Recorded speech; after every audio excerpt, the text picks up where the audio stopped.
Olá, meus amigos, bom dia para vocês, como é que vocês estão? Tranquilo, tranquilo, né?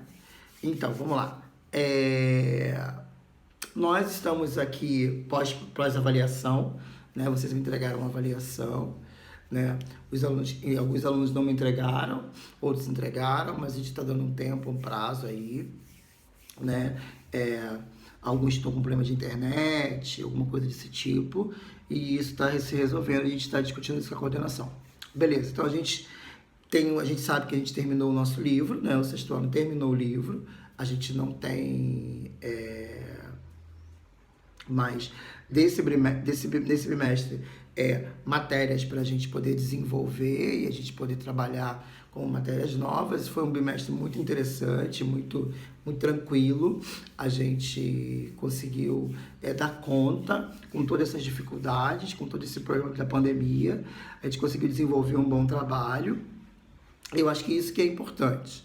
Né? A gente está evoluindo, a gente está dando conta, a gente está resistindo e é isso que é importante a gente desenvolver, porque como passar o tempo, quando a gente voltar a se encontrar novamente no espaço da escola, a gente vai entender o quanto foi importante para a gente esse trabalho, essa relação unívoca, né? De a gente estar todo mundo unido para poder desenvolver esse trabalho. Então, o que foi determinado? Que nós fizéssemos algumas revisões, alguns tópicos que a gente acha importante para que seja relembrado e que a gente passe uma atividade que não seja dentro da atividade que está no material. Vocês não vão usar o material. Então, importante, a partir desse vídeo, dessa semana, vocês vão assistir até a gente começar a utilizar o material 3. Nós não vamos usar o material 3 ainda. Acredito que a gente vai usar o material 3 quando a gente voltar ao recesso, que é o volume 3 e o volume 4, tá? Então, assim, então vamos fazer algumas revisões que são importantes, que eu acho muito importante para a gente entender até as questões dessa transposição que a arte faz. Quando eu falo que a arte faz uma transposição, porque a arte, muitas pessoas têm um pensamento com relação à arte, com pensamento sobre essa matéria, né, sobre essa forma de pensar, né, como algo muito comum. Tem muita gente que diz assim, a arte é fácil. A ideia de fácil e difícil deve estar muito da gente. Quando o aluno tira nota baixa, a gente fala assim, fulano tirou nota baixa logo em arte, como se arte fosse algo muito inferior. E não, né? A gente sabe que a gente tem discutido isso, que a arte ela está em todos os aspectos da nossa vida, em todos os lugares da nossa vida, em todos os momentos da nossa vida, a arte ela está. E ela se relaciona com as ciências. A questão toda é que arte, filosofia e ciência são coisas diferentes, mas elas se complementam.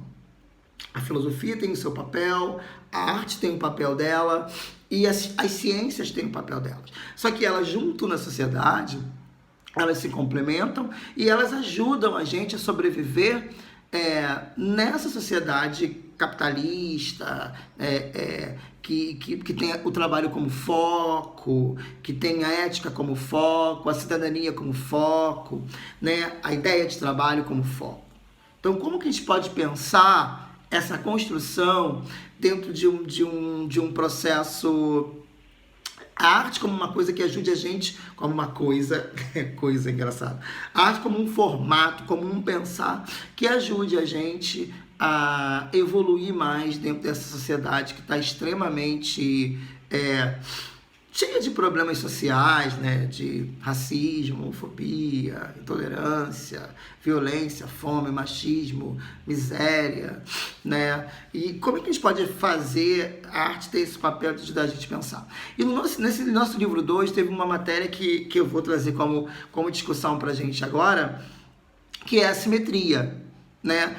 Pensar como revisão, pensar a simetria, né? Como a simetria ela é importante para a gente pensar as relações que a gente tem com o outro.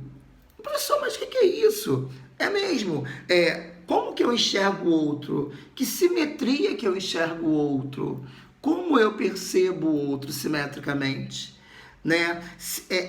Como é que eu percebo a vida simetricamente? Será que essa simetria que eu olho a vida é uma simetria bacana? Será que a simetria do racismo é certa? A reflexão da intolerância é certa? Nós vivemos num mundo que a gente está com muita dificuldade de entender o pensar pluriversal, o pensar diverso, né? A gente tem muita dificuldade de incluir, né? Porque a gente tem valores que a gente acha que se a gente incluir, a gente vai sair, perder esses valores. Eu acho que não. Quando a gente tem valores, esses valores são nossos, a gente não vai perdê-los.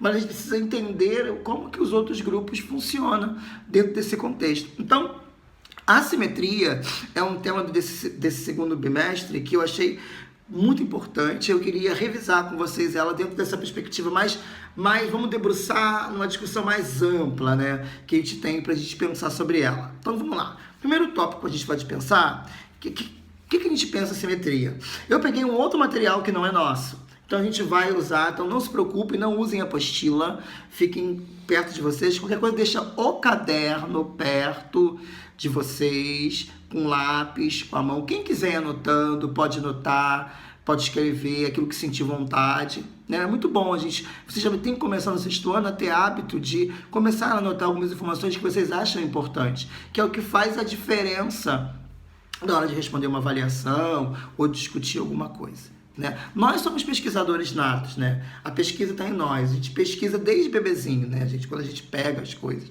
olha, põe na boca, o bebê faz muito isso. A gente precisa pensar muito a partir disso.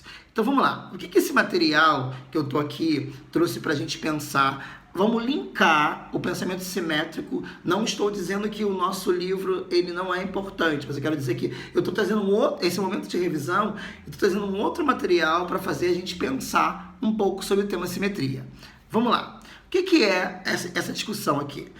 O que é a simetria? O que é o simétrico? O adjetivo simétrico indica, sabe o quê? Equilíbrio, harmonia, ordem e correspondência entre as partes.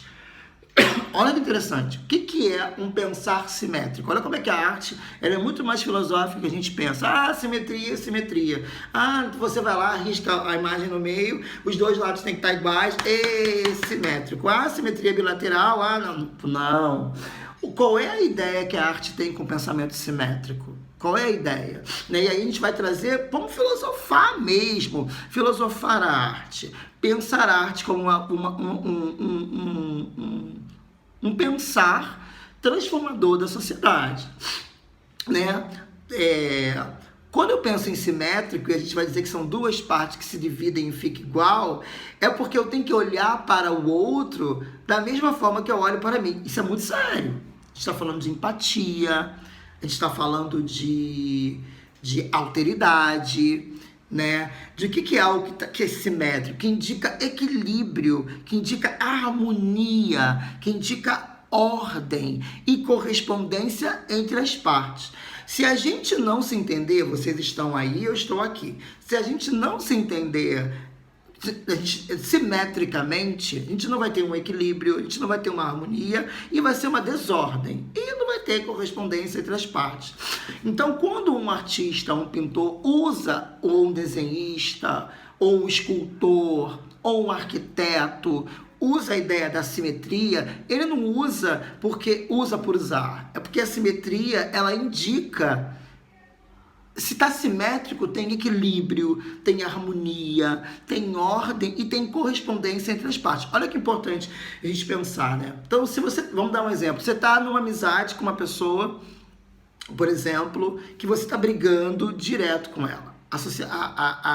A relação está assimétrica, né? Ela não tem simetria, ela está assimétrica, né? Então, se ela está assimétrica, ela não está com equilíbrio total, ela não está com uma harmonia, ela não tem uma ordem e ela não tem correspondência entre as partes. Quando é correspondência entre as partes, é que essas partes se complementam. Não que essas partes são iguais, são gêmeas, são siamesas. Não, são partes que se correspondem, né? É igual nas cores, quando a gente vai estudar as cores complementares, né, que a gente pode até dar uma revisada em cor futuramente, a gente acha estranho porque a gente vai dizer assim, ai, vermelho com verde combina, mas dentro do ciclo cromático, o vermelho e o verde são cores que se complementam. O que é o complementar? Complemento é algo que é diferente. O vermelho é diferente do verde, mas quando eles estão juntos no ciclo cromático, eles têm uma questão visual tão bacana que a gente não consegue perceber. A gente não consegue entender esse equilíbrio, essa harmonia e essa ordem entre o vermelho e o verde, né? Então, assim, a gente tem que pensar como é que essa simetria ela é importante na construção. A principal característica da simetria é a perfeita correspondência de uma parte com a outra. Olha isso. A principal característica da simetria é a perfeita correspondência de uma parte com a outra. Então, assim, se não tem uma correspondência perfeita de uma parte, vou pegar aqui um papel aqui, de uma parte com a outra, nós temos aqui um papel, né? E a gente vai trabalhar ele simetricamente bilateral, né? Simetria bilateral. A gente vai abrir, ele vai ter suas partes iguais.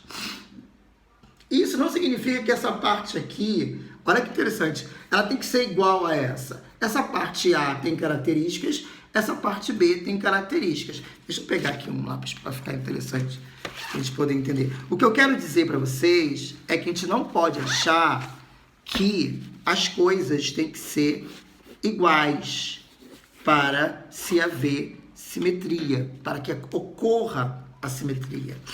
É um papel, quando ele se divide, ele fica diferente. O lado A, ele não precisa ser igual, mas ele tem que corresponder ao lado B. E essa correspondência é o pensar simétrico. Então, eu tenho aqui dois lados, que o A é diferente do B, mas quando eles estão na simetria, eles se correspondem, eles se complementam. Isso é muito importante a gente entender.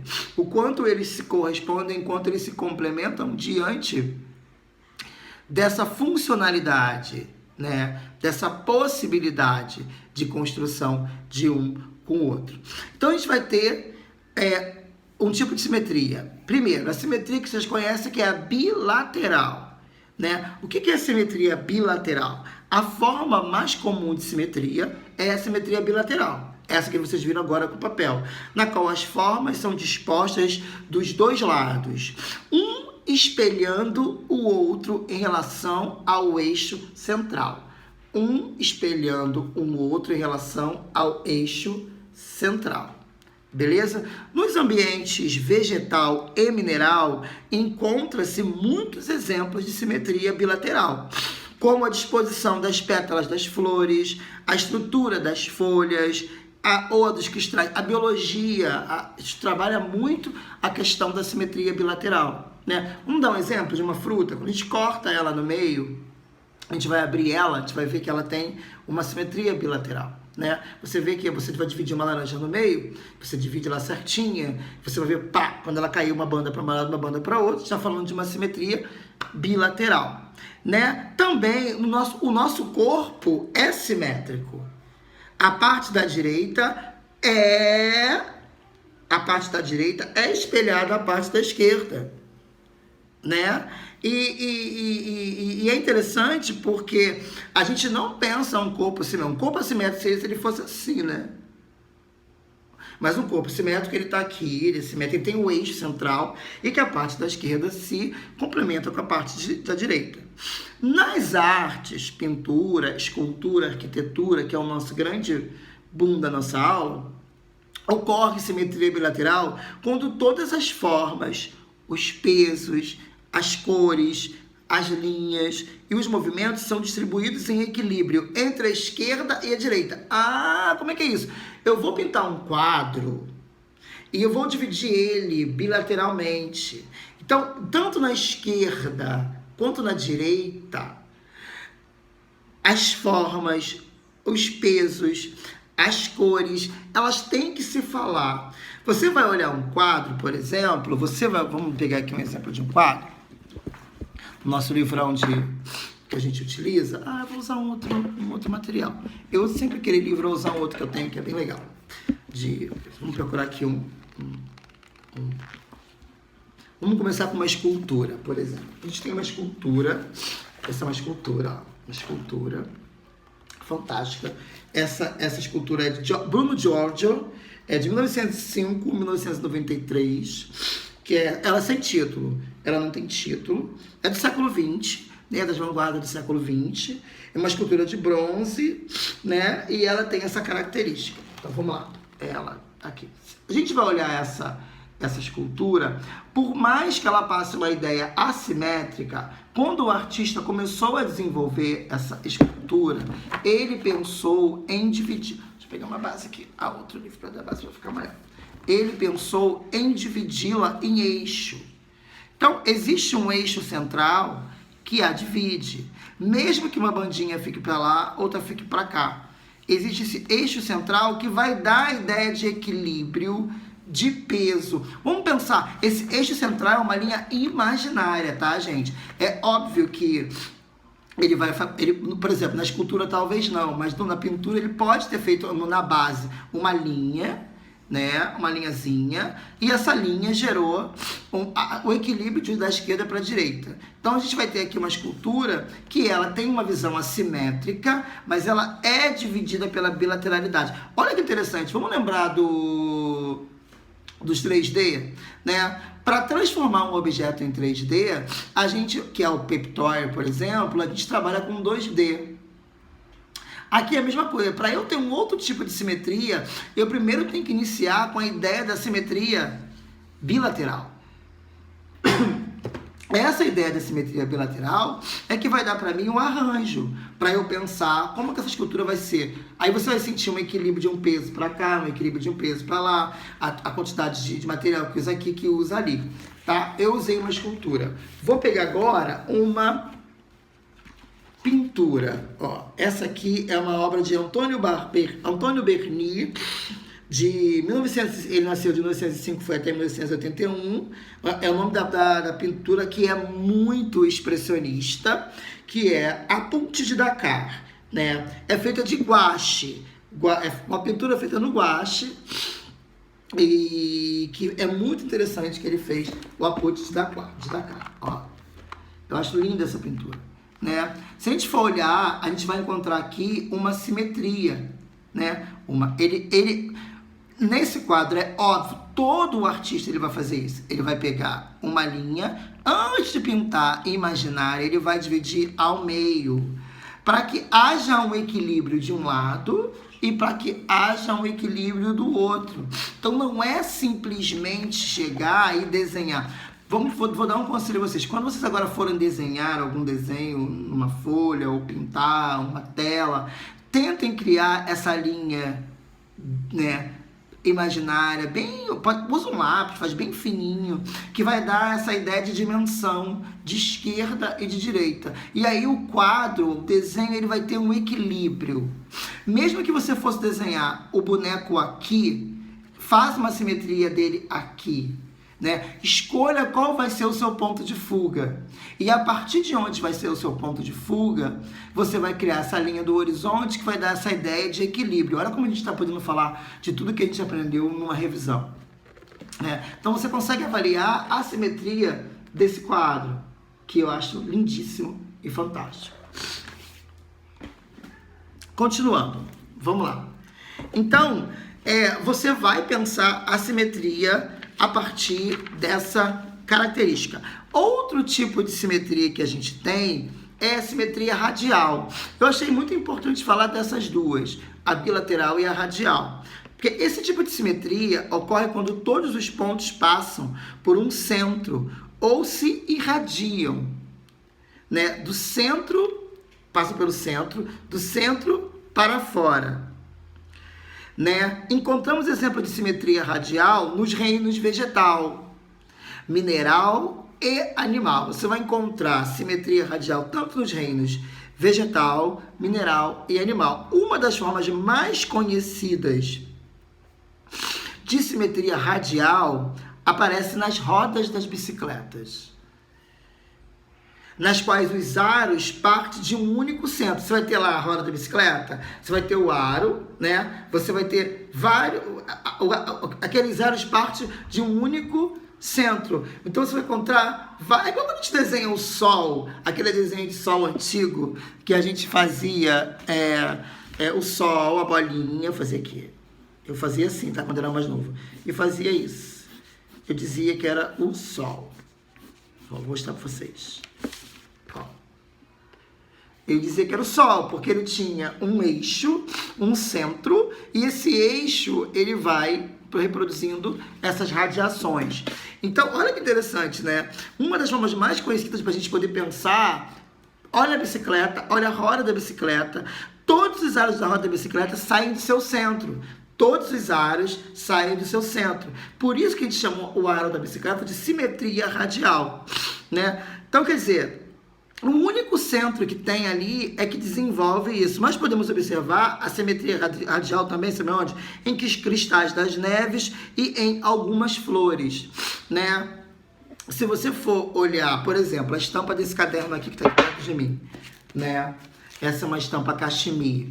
Você vai olhar esse desenho aqui, ó, ele tem uma simetria radial, porque ele parte de um centro, várias, né? Várias pétalas. Então você encontra essa característica muito dentro desse contexto. Então é muito importante a gente entender essas ideias de simetria e como elas fazem parte constantemente dentro da nossa vivência, da nossa vida, da nossa produção, da nossa relação com as pessoas, o quanto a gente precisa ser simétrico nas relações, né? Muitas das vezes as nossas simetrias são simetrias radiais, a gente dá tiro para tudo quanto é lado, entre aspas, quando eu falo tiro, né? Tiro, verdade, é um ditado popular. A gente fala qualquer coisa sem pensar. Não estou dizendo que a simetria radial ela é errada, mas a simetria bilateral, às vezes eu esqueço, ela traz pra gente uma ideia mais de compreender o outro e de entender o outro dentro dessa perspectiva. Ok? Assim, espero que vocês tenham gostado dessa revisão. Essa revisão eu achei que foi muito incrível. E qual é a atividade que vocês vão fazer? Vocês vão pegar uma folha de caderno, uma folha de papel A4, e vocês vão pesquisar e colar duas imagens que tenham simetria bilateral e duas imagens que tenham simetria radial. Ok? Não é para me entregar, não é para mandar para o e-mail, é para a gente discutir na nossa live daqui a pouco e a gente vai falar sobre ela, ok? Beijos e até daqui a pouco na live.